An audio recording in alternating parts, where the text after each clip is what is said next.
اسلام میں اسلام کا مطلب یہ، کل ایک ویڈیو دیکھا اس میں ایک آدمی یہ کہہ رہا وی آر ایکس مسلم، ہم ایکس مسلم ہیں، یعنی سابق میں مسلمان تھے اور ابھی ایتھسٹ بنے ہوئے ہیں، یعنی نہ مسلمان نہ ہندو نہ کرسچن۔ کیوں جی ایسا کیوں؟ اس لیے کہ ہم یہ سمجھتے ہیں کہ مسلمان اچھے ہوتے ہیں، اسلام اچھا نہیں، ان کا یہ کہنا ان میں سے کچھ صاحب کا، حالانکہ یہ غلط ہے۔ مسلمان غلط ہو سکتا ہے لیکن اسلام غلط نہیں ہو سکتا۔ ان کا الٹا کہ نہیں، مسلمان اچھے ہوتے ہیں، اسلام اچھا نہیں۔ اسلام کا کون سا کانسیپٹ غلط ہے؟ بنی الاسلام علی خمس شہادہ، بنی الاسلام علی خمس شہادت اللہ الہ الا اللہ، اللہ کو ایک ماننا، کیا یہ غلط ہے؟ اقام الصلاۃ، نماز کو قائم کرنا، کیا یہ غلط ہے؟ ایتاء الزکاۃ، زکوٰۃ ادا کرنا، کیا یہ غلط ہے؟ والحج وصوم رمضان، حج کرنا، کیا یہ غلط ہے؟ وصوم رمضان، روزے رکھنا رمضان کے، کیا یہ غلط ہے؟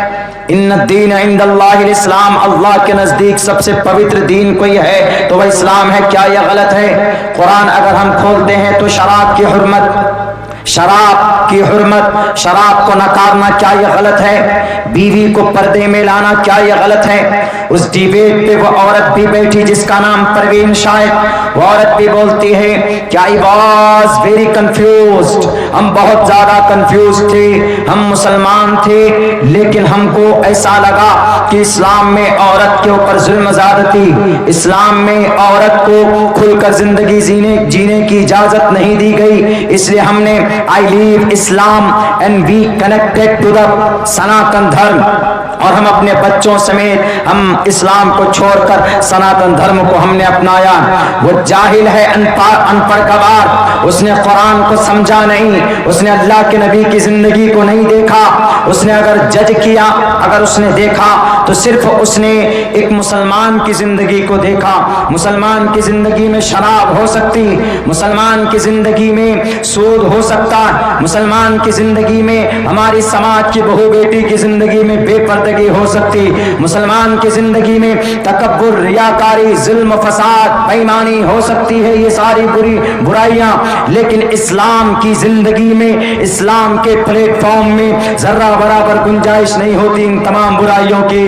اسی لیے میں کہتا ہوں کہ پڑھو، اللہ کے نبی فرماتے ہیں طلب العلم فریضۃ علی کل مسلم، تمام مسلمانوں کو ضروری ہے کہ تم نماز کیوں پڑھتے ہو، تم روزہ کیوں رکھتے ہو، تم زکوٰۃ کیوں دیتے ہو، پہلے پڑھو اس کو، جانو اس کو۔ اور یہ پیغام صرف مسلمانوں کے لیے نہیں، ہمارے ہندو بھائیوں کے لیے، ہمارے ان ججز کے لیے جو کرسی اقتدار پر بیٹھ کر ان کے وہ پتلے بنے ہوئے، جن کے انگلیوں کے، جن کے پاور کے، جن کے پیسوں کے اشاروں پر جو اچھلتے ہیں مینڈک کے طرح، میں ان ججز سے، جسٹس سے کہنا چاہوں گا، ان جوڈیشری کے اس پورے سسٹم سے کہنا چاہوں گا کہ آپ پہلے پڑھو اسلام کو، آپ پہلے پڑھو محمد رسول اللہ کی جیونی کو، اس کے بعد کسی سٹیج پر پہنچ کر آپ فیصلہ کرنا۔ آپ مسلمان کی زندگی کو مت پڑھیے، آپ اللہ کے نبی کی زندگی کو پڑھیے، اماں عائشہ کی زندگی کو پڑھیے، بی بی فاطمہ کی زندگی کو پڑھیے، اس کے بعد کوئی ججمنٹ دیجیے آپ۔ اسلام جانا جاتا ہے، اسلام نام ہے قرآن و شریعت کا، اسلام نام نہیں ہے مسلمان کا۔ ایک مسلمان غلط ہو سکتا ہے، ایک مسلمان کی زندگی کے اندر سینکڑوں خرافات ہو سکتے ہیں، ایک مسلمان بے ایمان ہو سکتا ہے، لیکن اسلام کبھی بے ایمان نہیں ہو سکتا، اسلام کبھی ظلم فساد نہیں کرا سکتا۔ قرآن و شریعت کے اندر کوئی گناہ، قرآن و شریعت کے اندر کسی کے اوپر ظلم زیادتی کی پرمیشن نہیں دی گئی۔ اس لیے دنیا کے بدعوانوں، تم اسلام چھوڑ کر اگر جا رہے ہو تو یہ تمہاری پرسنل چوائس ہو سکتی، یا تو تم جہالت کی وجہ سے اسلام کو چھوڑتے ہو، ورنہ اسلام کے اندر ذرہ برابر کہیں پر کسی مسئلے پر، کسی سمادھان کے اوپر یا کسی فیصلے پر آپ پہنچیں گے تو آپ کو غور کرنا ہوگا کہ یہ اسلام، قرآن، اللہ کا حکم، اللہ کے نبی علیہ السلام کی پوری جیونی کا نام ہے، یہ غلط نہیں ہو سکتا۔ اسلام کے خلاف ایک قانون بن رہا ہے، اس قانون کا نام کیا ہے؟ یکساں سول کوڈ. ابھی بن رہا ہے، کچھ دنوں میں نافذ ہونے والا. یکساں سول کوڈ آپ نہیں سمجھیں گے. ہمارے علماء چیختے ہیں، چلاتے ہیں، بولتے ہیں، پروٹیسٹ ہوتا ہے، لیکن تب بھی جو اقتدار میں بیٹھے جو لوگ اس کو پاس کرنا چاہتے ہیں وہ تو کر کے رہیں گے. یکساں سول کوڈ کا مطلب یہ ہے کہ آپ بھارت کے اندر ایک سمویدھان، ایک دیش ایک ودھان، یعنی ایک دیش ایک قانون. مثال کے طور پر سمجھیں، اسلام میں بیٹی کو ایک حصہ، بیٹے کو 2 حصہ. جب یہ قانون آ جائے گا تو یہ جو قانون ہے، بیٹی کو 1 حصہ، بیٹے کو 2 حصہ، تو یہ ہمارا آپ کا بنایا ہوا نہیں، کس کا ہے؟ اللہ کا بنایا ہوا. لیکن اس کو بدلنے کے لیے قانون آ رہا. مسلمان نماز کیسے پڑھیں گے؟ یہ ڈیسیزن قرآن کا نہیں ہوگا، یہ ڈیسیزن ہوگا ان لوگوں کا، ان شرابیوں کا، ان کبابیوں کا. آپ شادی کیسے کریں گے؟ آپ سجدہ کہاں کریں گے؟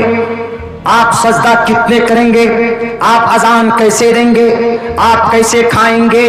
کیسے پیئیں گے؟ کیسے رہیں گے؟ یہ فیصلہ آپ نہیں کریں گے، یہ فیصلہ بھارت کا سمویدھان کرے گا. کرسچنوں کا مذہبی رسم و رواج الگ ہے، کرسچنوں کا، ہمارے سکھوں کا الگ منتر شلوک مول منترا ہے، مسلمانوں کا الگ مول منتر ہے، ہندوؤں کا الگ مول منتر پڑھے گا، لیکن کنسپٹ ایک ہوگا. ایک پلیٹ فارم پر سب کو کھڑا ہونا ہوگا. کیا یہ ممکن ہے؟ قیامت کی صبح آ سکتی ہے، آسان ہو سکتا، لیکن یکساں سول کوڈ کے اوپر عمل کروانا زمینی سطح پر یہ امپاسبل ہے، اس پر عمل نہیں کیا جا سکتا. بلکہ یہ لا کمیشن کے جو چیئرمین، انہوں نے کہا کہ یکساں civil code, we are not ready for the uniform civil code because it is impossible on the earth. زمین کے اوپر اس کو نافذ نہیں کیا جا سکتا. سب کے لیے ایک قانون نہیں ہو سکتے. قانون اگر کوئی بہتر ہے اس پوری دنیا کے اندر تو وہ اسلام کا قانون، وہ اسلام کا نظام. لیکن جانتے نہیں ہیں وہ لوگ، ہم بھی نہیں جانتے، ہم مسلمان بھی نہیں جانتے. نہیں جاننے کی وجہ سے، نہ علم نہ ہونے کی وجہ سے، وہ 3 لوگ جو کل بیٹھے ہوئے تھے انڈیا ٹی وی کے اسٹوڈیو میں، جو ایکس مسلم تھے، وہ اسلام چھوڑ کر کے چلے گئے. ان کو معلوم نہیں تھا اسلام کے بارے میں. ایک نے اپنا گرو کن کو مانا؟ ڈاکٹر ذاکر نائک کو. ایک نے اپنا گرو کن کو مانا؟ چشتی صاحب کو. ایک نے اپنا گرو مانا تبلیغی جماعت. ہمارا رول ماڈل تبلیغی جماعت ذاکر نائک یا چشتی صاحب نہیں ہو سکتے. ہمارا رول ماڈل پروفیٹ محمد صلی اللہ علیہ وسلم. وہ ایک پلیٹ فارم ضرور ہے. ذاکر نائک صاحب، میں ان کی حمایت میں بولتا ہوں، ہاں اس معنی کر کہ جب وہ کمپیریٹیو اسٹڈیز کرتے ہیں، جب وہ کمپیئر کرتے ہیں اسلام کو ادر ریلیجن سے، تو ان کے پاس اسٹرانگ دلائل ہوتے ہیں. مسائل کے اعتبار سے میں کبھی بھی ان کے ساتھ ایگری نہیں کرتا، میں ڈس ایگری کرتا ہوں، اس لیے کہ قرآن و حدیث کو علماء جان سکتے ہیں. اور تبلیغی جماعت یہ بھی ایک الگ فیلڈ ہے کام کرنے کا، ایک فیلڈ ہے کام کرنے کا، لیکن اس کے پلیٹ فارم سے ہم جج نہیں کر سکتے کہ نہیں تبلیغی جماعت اسلام ہے. وہ تو ایک طریقہ جو 1927 میں فیروز پور سے 6 لوگوں کی سب سے پہلی جماعت مولانا الیاس علیہ الرحمہ کی قیادت میں جو شروع ہوئی. میرے بھائیوں، یہ وہ وجوہات ہیں کہ جس کی وجہ سے یہ لوگ اسلام سے کٹتے چلے جا رہے ہیں، اسلام سے ہٹ رہے ہیں. کوئی ایکس مسلم بن رہا ہے، کوئی کچھ بن رہا ہے، کوئی کچھ بن رہا ہے. جہالت کی بنیاد پر سارے فسادات پیدا ہوتے ہیں. یہی مسجد لے لیجئے، ابھی جو گیان واپی مسجد کا جھگڑا چل رہا ہے، جہالت کی بنیاد پر. اس مسجد کا کوئی ایشو ہی نہیں. کیوں؟ 18 ستمبر 1991 میں ایک قانون پاس ہوا تھا. میں ایک طالب علم ہوں اور مجھے دلچسپی ہے قانون سے بھی، مجھے دلچسپی ہے اتحاد سے بھی، مجھے دلچسپی ہے تقابل ادیان سے، اس لیے میں آپ کے سامنے رکھتا ہوں. 18 ستمبر 1991 پارلیمنٹ میں قانون پاس ہوتا ہے کہ کسی بھی مسجد کو مندر نہیں بنا سکتے، کسی مندر کو مسجد نہیں بنا سکتے. کب سے؟ 15 اگست 1947 کے بعد 1947 میں دیش آزاد ہوا تو اس کے بعد کسی بھی مسجد کو کسی مندر کو مندر مسجد میں ایکسچینج نہیں کر سکتے. یہ ورشپ ایکٹ پاس ہوا لوک سبھا پارلیمنٹ اور سپریم کورٹ کا ججمنٹ بھی آ گیا. کیوں؟ اس سے پہلے تو انگریز تھے, اس سے پہلے بادشاہ لوگ تھے. کس نے کس پر قبضہ کیا؟ ہندو نے مسلمان کی زمین پر قبضہ کیا, مسلمانوں نے ہندوؤں کی زمین پر قبضہ کیا, کوئی مسئلہ نہیں, پہلے کا تھا.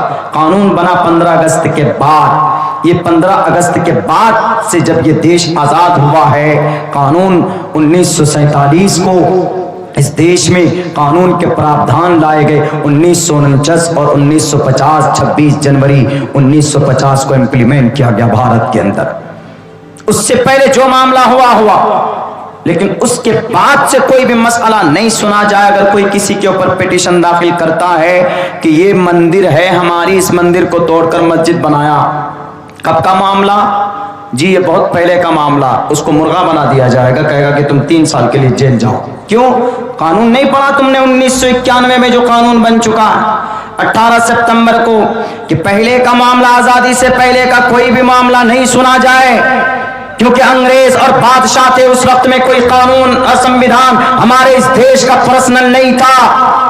لیکن جہالت کی بنیاد پر ہم ڈس ایگری کرتے ہیں. ہم بنارس کے اس جوڈیشری, بنارس کے اس عدالت کے فرمان کا, جنہوں نے اس وضو خانے کے وہ جو فوارہ ہے پتھر, اس کو شیو لنگ مان کر سیز کر دیا گیا. اس کو سپریم کورٹ کہتا ہے کہ 1991 میں جو قانون بنا کہ 15 اگست کے بعد کسی بھی مسجد مندر کا جھگڑا نہیں سنا جائے گا.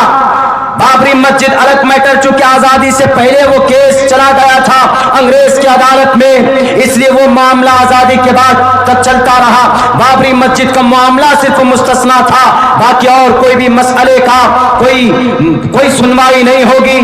لیکن نہ معلوم کیا کھا کر بیٹھے ہیں کرسی پر, آخر کیا ثابت کرنا چاہتے ہیں. ایک پتھر ملا شیولنگ کی شکل کا, وہ کہاں حوض میں ہوتا ہے. دارالعلوم دیوبند چلے جائیں, سہارنپور چلے جائیں, مراد آباد چلے جائیں, آپ کے جھارکھنڈ میں بھی ہوگا کسی مسجد میں وہ حوض بیچ میں, جو وضو خانہ کے اس حوض کے بیچ میں پتھر لگاتے ہیں, پانی نکلتا ہے فوارہ. اخیر میں سروے کیا, جب کچھ نہیں ملا تو لاسٹ میں جا کر کیا بولتے, او یہ شیولنگ ہے, یہ پتھر. اس طرح کے سینکڑوں پتھر ہمارے وضو خانوں میں لگے ہوئے, اسی کو شیولنگ بول دیا. شیولنگ ایک ہے نا, ایک شیولنگ ہے. جب گیان واپی مسجد میں شیولنگ ہے تو یہ بانکا کے مندار پروت پر بھی ہم نے شیولنگ دیکھا. شیو جی کو ایک ہی لنگ تھا کہ 100 لنگ تھے, کہ ہر جگہ پر ان کے لنگ نظر آتے ہیں. غلط بات. شیو جی کی چرتر کو اور شیو جی کی دیو مالائی کہانیاں بنا بنا کر لوگوں کے سامنے میں نفرت پیدا کرنے والے. شیو لنگ, ایک لنگ کا مطلب the private part of Shiv لنگ, شیو جی عزم خاص کو, ان کی شرمگاہ کو بولتے ہیں شیو لنگ. لنگ ایک ہی ہوتا ہے نا. جب وہاں پر گیان واپی مسجد کے حوض میں لنگ ہے تو ہم نے کل مندار پروت پہ دیکھا. میرے ٹانگ میں بھی درد ہے, وہی دیکھنے کے لیے ہم پہنچے تھے وہاں پہ, پیدل ہی چڑھ کر گئے, لفٹ بند تھا, بہت مشکل سے 3-4 بوتل پانی پی کر چڑھے تھے وہاں پہ, تب جا کر ہم نے دیکھا وہ شیو لنگ کو. پھر یہاں کیا, یہ جہالت ہے. اسی لیے اللہ کے نبی علیہ الصلوۃ والسلام فرماتے ہیں, قرآن بھی کہتا ہے فاسألوا اہل الذکر ان کنتم لا تعلمون, جو تم نہیں جانتے ہو تو عبداللہ سالم سے پوچھو, وہ طالب علم ہے, وہ بتائے گا. عبداللہ سالم نہیں بتا پائے گا تو مفتی عبدالحی صاحب سے پوچھنا, وہ گیان تاریخی نالج رکھتے ہیں, وہ بتائیں گے. مولانا اسحاق صاحب سے پوچھنا, وہ بتائیں گے. اگر نہیں جانتے ہو فاسألوا اہل الذکر, تو وہ بتائیں گے تم کو. صرف اپنے داداؤں کے کہنے پر کوئی فیصلہ مت لینا. 1991 میں جب قانون بن گیا کہ نہیں, آزادی کے بعد سے کوئی بھی معاملہ نہیں سنا جائے گا, کسی بھی معاملے کی ہیئرنگ نہیں ہوگی, تو آپ کی جرأت کیسے ہوئی اس پیٹیشن کے اوپر سنوائی کرنے کی؟